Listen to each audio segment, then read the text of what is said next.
Hello student, myself Mohammed Shahzad sir, and now I'm going to start next video. Before I'm going to start next video, I'm going to revise to previous topic and previous topic में मैंने आपको chapter number 10 start किया था and today that chapter name is main market forms. इसको हम forms of market भी कहते हैं. Basically market होता क्या है, हमने आपको बताया था कि जब बायर और सेलर एक दूसरे से किसी भी कमोडिटी को परचेस और सेल करने के लिए एक दूसरे के साथ विजिट करते हैं, मिलते हैं या कॉन्ट्रैक्ट करते हैं या कांटेक्ट करते हैं और एक परफेक्ट प्राइस पर एक परफेक्ट क्वांटिटी को आपस में सेल और परचेज करने के लिए वो रेडी हो जाते हैं किसी भी कमोडिटी को, दैट्स कॉल्ड अ मार्केट. ठीक है ना.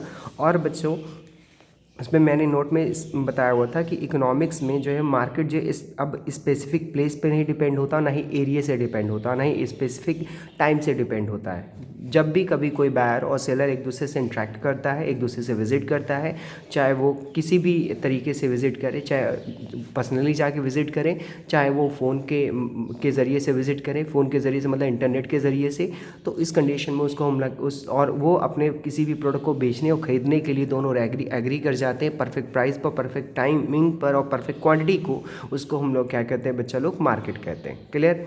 अब मार्केट को हमने बताया हुआ था कि बायर इसमें कम्युनिकेट करता है सेलर से. तो कम्युनिकेशन करने की 3 प्रोसीजर हैं. एक छोटा सा एग्जांपल मैंने बताया कि इंटरनेट के ज़रिए से वो कांटेक्ट करेगा, टेलीकॉलर के ज़रिए से कांटेक्ट कर लेगा और ट्रेडर के ज़रिए से भी कांटेक्ट कर लेगा. अब स्टूडेंट इसमें हमने बताया था आपको forms of market. There are 2 types of. पहला है क्या, perfect competition and imperfect competition. Perfect competition को हम लोग परफेक्ट कंपटीशन मार्केट कहते हैं एंड इम्परफेक्ट कंपटीशन को हम लोग इम्परफेक्ट कंपटीशन मार्केट कहते हैं. उसमें 3 कॉन्सेप्ट पढ़ने वाले हैं हम लोग, monopoly, monopolistic, oligopoly. Perfect competition market में क्या होता है, जहाँ पे ढेर सारे बायर और सेलर एक दूसरे से विजिट करते हैं और एक ही तरीके के प्रोडक्ट को फिक्स प्राइस पे खरीदने और बेचने के लिए एग्री कर जाते हैं. उसको हम लोग क्या कहते हैं, परफेक्ट कंपटीशन मार्केट कहते हैं. ठीक है ना. फिर से मैं बता रहा हूँ, जब ढेर सारे बायर और ढेर सारे सेलर किसी पर्टिकुलर कमोडिटी को होमोजीनियस प्रोडक्ट को खरीदने के लिए और बेचने के लिए रेडी रहते हैं, वो भी फिक्स प्राइस पे, दैट्स कॉल्ड अ मार्केट. उसको हम लोग क्या कहते हैं, परफेक्ट कंपटीशन मार्केट.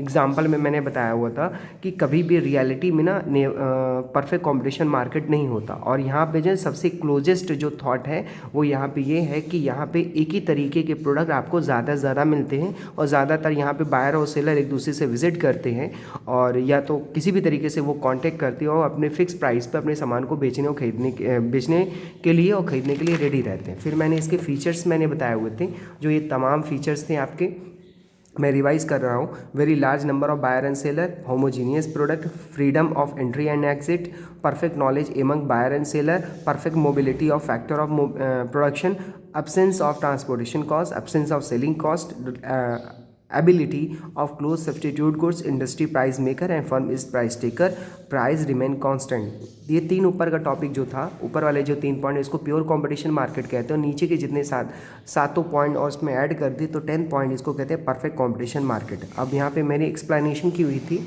आप वीडियो को पॉज करके इस एक्सप्लेनेशन को बहुत प्रॉपर वे में आप इसको राइट कर सकते हैं. क्लियर है. मैंने ऑलरेडी इसको समझाया हुआ है, बहुत अच्छे से समझाया हुआ है. ठीक है, ये देख लीजिए 6 पॉइंट 7 पॉइंट एंड इनफ. बाकी आपको राइट करी लीड दी है.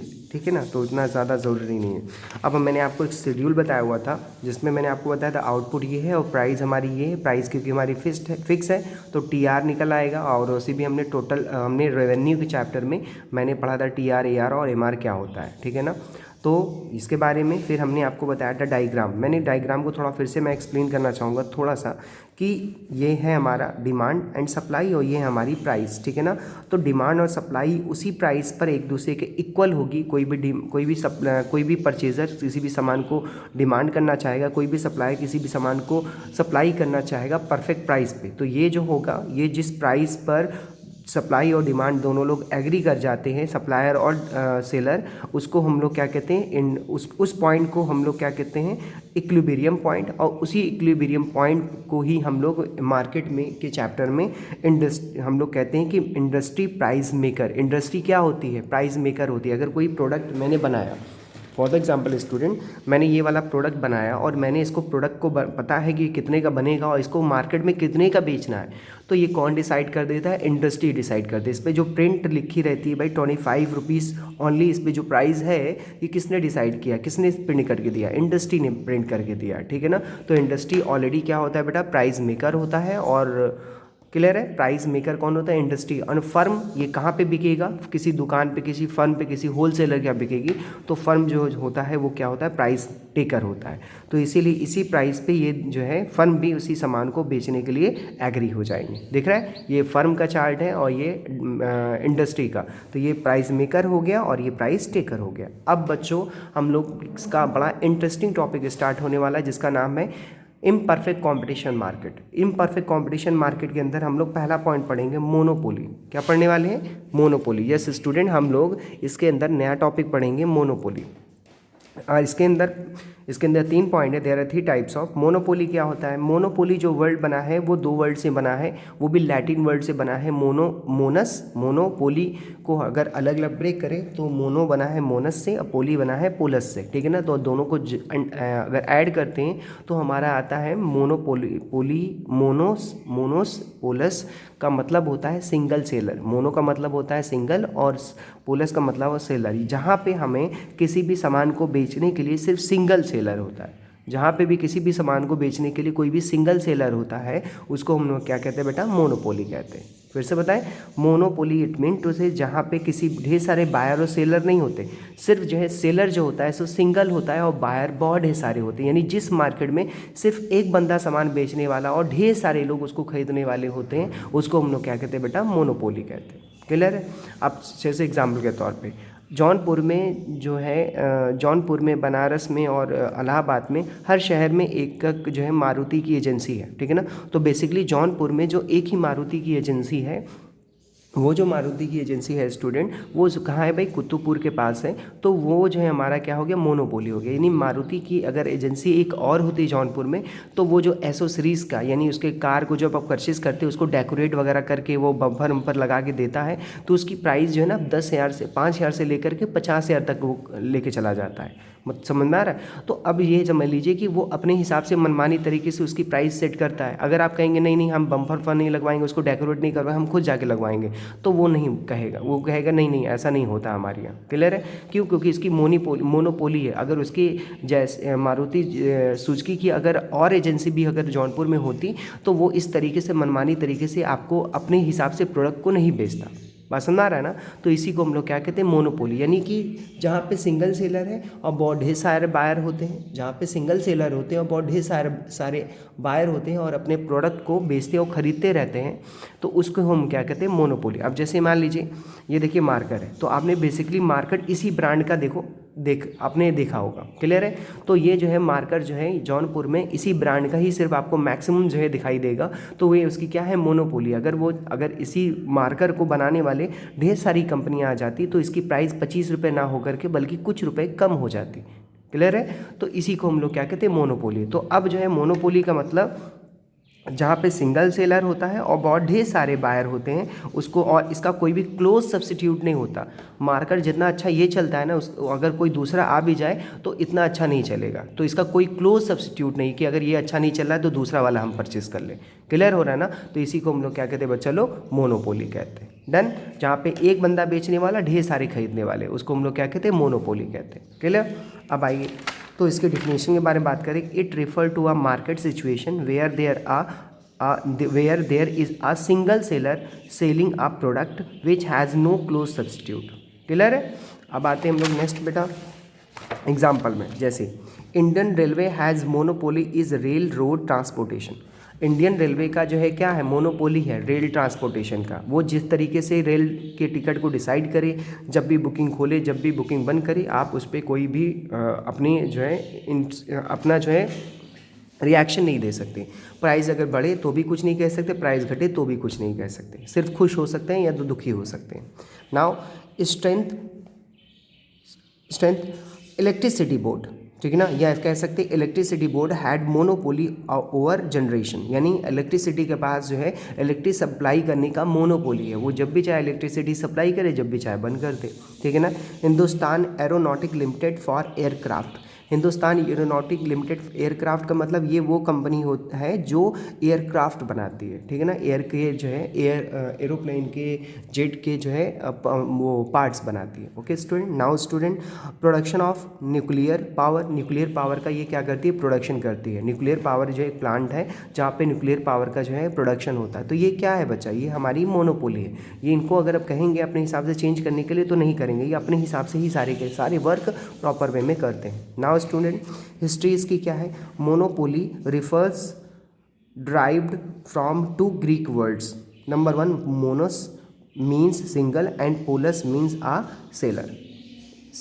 Moonis means single and polus mean seller, यानी सिंगल सेलर, यानी मोनोपोली को अगर कनेक्ट कर दे तो monopoly it mean to say single seller, जहाँ पे सिंगल सेलर होता है। अब इसकी फीचर्स क्या हैं, सिंगल सेलर यहाँ पे होगा, नो क्लोज सब्सटीट्यूट होगा, restriction on entry and exit, industry and firm both price maker and taker. Industry क्या है, दोनों जो है प्राइस मेकर भी है और वो टेकर भी है। वही प्राइस डिस्क्रिमिनेशन, यहाँ पे प्राइस जो है अलग अलग तरीके से प्रोडक्ट के हिसाब से बांटे जाते हैं। पहला है personal price discrimination, place price discrimination and use price discrimination. Clear student. Now अब हम लोग इसकी एक्सप्लेनेशन के बारे में डिस्कशन करेंगे। भाई single seller under monopoly there is a single seller selling the product, as a result the monopoly firm and industry are one and the same thing and monopolist has full control over the supply and price of the product. However, there are large number of buyer and seller of monopoly product and no single buyer can influences the market price. ठीक है ना, यहाँ पे जो है ना single seller में यहाँ पे सिर्फ एक बंदा सेलर होगा, सब प्रोडक्ट को बेचने वाला सिंगल सेलर दिखाई दे रहा है ना। ठीक है, यहाँ पे सिर्फ एक ही तरीके के प्रोडक्ट को यहाँ पे एक ही बंदा है प्रोडक्ट को बेचने वाला और ढेर सारे हैं बायर उसको ख़रीदने वाले। वहाँ पे प्राइस घटाए चाहे बढ़ाए आपको इसमें किसी भी तरीके कोई भी इन्वॉल्वेशन नहीं दिखा पाएंगे। आप उसको कोई भी अपने जो एडवाइस नहीं दे पाएंगे कि भाई प्राइस घटाइए प्राइस बढ़ाइए, क्वालिटी अच्छी कीजिए या क्वालिटी अच्छी ना कीजिए, आप उसको कुछ नहीं कह सकते। ये क्या है, सिंगल सेलर है। No close substitutes, no close substitutes का मतलब इससे रिलेटेड कोई दूसरा प्रोडक्ट नहीं होगा, वो जो बेच रहा है वही आपको खरीदना पड़ेगा। ऐसा नहीं जैसे कि चाय आपको नहीं पीनी तो आपने कॉफ़ी पी लिया, कॉफ़ी नहीं पीना है तो ग्रीन टी पी लिया, ठीक है ना, लिप्टन टी पी लिया। तो इस तरीके से क्या है, आप ब्लैक टी पी लिया, मगर यहाँ पे ना कोई सब्सटीट्यूट नहीं है। अगर आप रेलवे लाइन, अगर आपको जो है देहरादून जाना है और एक ही ट्रेन जाने वाली है तो आप अगर वो कैंसिल हो गई तो आपको ना चाहते हुए भी आपको बाई बस जाना पड़ेगा, बाई ट्रांसपोर्टेशन जाना पड़ेगा। रेलवे ट्रांसपोर्टेशन की फैसिलिटी आपको वहाँ तक के लिए नहीं मिल पाएगी। क्लियर है। No close substitute, the product produced by a monopolist has no close substitute, so the monopoly firm has no fear of competition from new और एग्जिस्टिंग प्रोडक्ट। यहाँ पे इनको डर ही नहीं लगता रहता है कि कोई नया प्रोडक्ट बेचने के लिए कोई नया बंदा आ जाएगा हमारे प्रोडक्ट के साथ कॉम्पिटिट करेगा, ऐसा कोई है ही नहीं मसला यहाँ पे। अब next student, restriction on entry and exit. पहला तो यहाँ पे आपको एंट्री करने में बड़ी दिक्कत होती है क्योंकि आप लोग मोनोपोली बना के रखे हुए हैं, आपको लाइसेंस लेनी पड़ेगी, आपको बहुत ढेर सारे चीज़ों को करना पड़ेगा, आपको ढेर सारे जो है प्लान बनाने पड़ेगा, ढेर सारे रूल के नॉब्स को, गवर्नमेंट के नॉब्स को, गवर्नमेंट्स के रूल्स को फॉलो करने पड़ेंगे, बनाना पड़ेगा। वो सारी चीज़ें होने के बाद तभी आप जो है चीज़ों को कर पाएंगे। जैसे एग्जाम्पल के तौर पर अपने दिमाग में आया होगा यार पेट्रोल तो बहुत लोग यूज़ करते हैं, CNG का यहाँ पे कोई स्टेशन ही नहीं है। बात समझो, यहाँ पे CNG का यहाँ पे कोई स्टेशन नहीं है, जो गैस में जो गैस से गाड़ियाँ चलती, CNG को कोई स्टेशन ही नहीं है शहर में।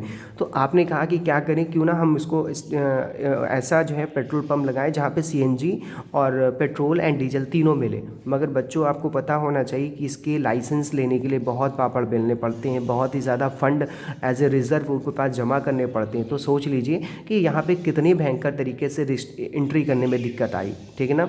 और अगर एक बार आप एंट्री कर गए तो आप जल्दी से आसानी से जा भी नहीं सकते, ठीक है ना, क्योंकि आपको बहुत ढेर सारे रूल एंड रेगुलेशन को फॉलो करते हुए तभी आप एग्जिट हो सकते हैं। क्लियर है, यानी आने में दिक्कत जाने में भी दिक्कत। क्लियर है student. There exist strong barriers to entry of a new firms and exit of existing firms as a result. Monopoly firm can earn abnormal profit and losses in the long run. These barriers may be due to legal restriction like licensing or patent rights, or due to restrictions created by firm in the form of cartel. Clear इतना. अब student next हम लोग का topic है इसी में क्या, industry and firm both price maker and taker. ये क्या है, वो दोनों प्राइस मेकर भी है और ये टेकर भी है. Industry and firm both are same so firm has complete over control the industry output. As a result, monopolist is a price maker and firm is own price taker. क्योंकि जो मैं price decide कर दूंगा उसी को आपको लेना पड़ेगा. आप उसमें ना ही अपनी कोई भी अपने जो है ओपिनियन को जस्टिफाई कर पाएंगे, ना ही ओपिनियन को आप एक्सप्रेस कर पाएंगे. Okay student. Now student, price discrimination बड़े मज़ेदार ये टॉपिक है और इम्पॉर्टेंट भी है. क्या है ये? A monopolist may charge different prices for his product from different set of consumers at the same time. It is known as price discrimination. अब ये क्या है? आइए मैं बताता हूँ बच्चों. जो है ना, प्राइस डिस्क्रिमिनेशन जो है ना, जब कोई मोनोपोली कंपनियाँ होती हैं तो वो अपने अकॉर्डिंग प्राइस को डिसाइड करती हैं.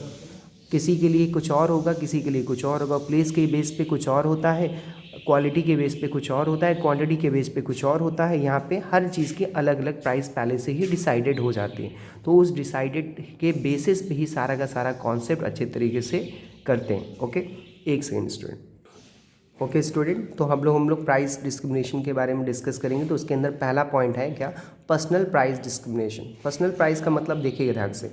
In this same product is sold at different prices to different kinds of buyers. Example, railway ticket is cheaper as senior citizen as compared to youngest spelling mistake है, इसको सही कर लीजिए, youngest citizens. Okay done. अब यहाँ समझिए personal price discrimination. Price आपने monopoly है ना, रेलवे की मोनोपोली है ना. चलो एक काम करते हैं, हाँ भाई रेलवे की मोनोपोली है. अब रेलवे ने कहा कि ऐसा है, सीनियर सिटीज़न के लिए कुछ और प्राइस होगा और जूनियर के लिए कुछ और प्राइस होगा. तो ये हो गया ना. अगर हम कहेंगे नहीं ऐसा क्यों भाई, सीट तो उतनी ही स्पेस लेती है, उतने ही वेट होंगे, तो क्यों उनके लिए हम ऐसा करें, तो आप उनको कुछ कह नहीं सकते. क्योंकि आप सीनियर के लिए अलग कैटेगरी डिवाइडेड है और यंगेस्ट के लिए अलग डिवाइडेड. तो ये हो गया ना पर्सनल प्राइस डिस्क्रिमिनेशन. पर्सनली आप उनके लिए प्रोवाइड कर रहे हैं. अब now student, place price discrimination. Place में भी बड़ा इंटरेस्टिंग है. अच्छा, ये इसको मैं पढ़ दे रहा हूँ. In this same products is sold at different prices to different kinds of buyer. Example, railway ticket मैंने पढ़ दिया. अब यहाँ पे student, place price discrimination. Under this same product is sold at different prices at different places. ठीक है ना. Under this same product is sold at different prices at different places. Example, electricity charge are lower for rural areas and compare to urban area. अब समझो place price के. अब कोई जो है गांव में रहता है, कोई शहर में रहता है, तो जो गांव वालों को जो है इलेक्ट्रिसिटी आप प्रोवाइड करते हो उसकी प्राइस जो है कम होती है, और जो शहर वालों की जो इलेक्ट्रिसिटी प्रोवाइड होती है उनकी पर यूनिट की चार्ज जो क्या होती है, ज़्यादा होती है. क्यों? क्योंकि वहाँ यहाँ पे ज़्यादा कंज्यूम करते हैं, वहाँ पे कम वो कंज्यूम करते हैं. ऐसा गवर्नमेंट को लगता है, जो कि उल्टा है भैया. तो इस कंडीशन में क्या कहते हैं इसको, प्लेस प्राइस डिस्क्रिमिनेशन. प्लेस के हिसाब से हम लोग जो उनको क्या करते हैं, उनको फैसिलिटी देते हैं. एंड यूज प्राइस डिस्क्रिमिनेशन, ये भी बड़ा इंटरेस्टिंग है. In this type same product is sold at different prices on the basis of different uses. Example, electricity charge are lower for residential use as compare to commercial use. देखा होगा दुकानों पे जो लोग इलेक्ट्रिसिटी लगा के रखते हैं उसकी चार्जेस हाई होते हैं, और घर के लिए जो होता है उसके लिए चार्जेस कम होते हैं. ऐसे समझो, तुम घर के लिए जब सिलेंडर लेते हो तो उसके चार्जेस 1000 है, मगर वही सिलेंडर सेम क्वालिटी और सेम क्वांटिटी का अगर आप वो शॉप के लिए लेते हो तो वो कॉमर्शियल में आ जाएगा, तो उसकी प्राइस 1400 रुपये हो जाएगी. सोच लो कितना बड़ा, जिसमें यूज़ के हिसाब से, यानी कि आपको गवर्नमेंट ये देखती है आप भैया कहाँ पे इसका यूज़ करेंगे. घर पे तो खाना बनाएंगे खुद को कंज्यूम करने के लिए, अपनी लाइफ को सर्वाइव करने के लिए, मगर दूसरी जगह पे उसी गैस सिलेंडर का यूज़ करके तुम पैसे कमाओगे, तो मेरे को भी तो कुछ दो भैया. तो इसी वजह से वो क्या कहते हैं, प्राइस के बारे में वो अलग अलग जगह पे प्लेस के हिसाब से, पर्सन के हिसाब से, यूज़ के हिसाब से अलग अलग चीज़ों को डिस्ट्रीब्यूट करते हैं. ठीक है. आई होप आपको मोनोपोली अच्छे से एक वीडियो में समझ में आया होगा. नेक्स्ट वीडियो में मैं आपको बताऊंगा मोनोप्लास्टिक competition market. Okay student, bye bye चलो.